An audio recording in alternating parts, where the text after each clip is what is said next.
अनोखी बैटिंग तकनीक के लिए मशहूर फवाद आलम ने एक और टेस्ट सेंचुरी से अपनी सलाहियतें सब पर साबित कर दी।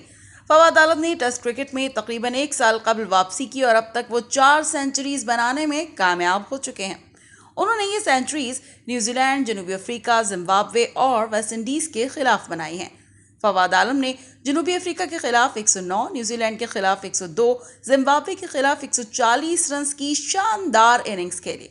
इस सेंचुरी के साथ ही फवाद आलम एशिया में सबसे कम इनिंग्स में 5 सेंचुरीज बनाने वाले बैट्समैन बन गए हैं। उन्होंने ये एजाज 22 इनिंग्स में हासिल किया। भारत के चेतेश्वर पुजारा ने 23 इनिंग्स में 5 टेस्ट सेंचुरीज बना रखी हैं, जबकि पाकिस्तान की तरफ से यूनुस खान 28 इनिंग्स में ये एजाज हासिल कर चुके हैं। ये फवाद आलम की 13 टेस्ट मैचों में 5वीं और आखिरी 8 टेस्ट मैचों में चौथी सेंचुरी है। वेस्ट इंडीज के खिलाफ 2 मैचों पर मुश्तमिल सीरीज के आखिरी टेस्ट मैच के तीसरे रोज पाकिस्तान ने 302 रन 9 खिलाड़ी आउट पर पहली इनिंग डिक्लेयर की थी।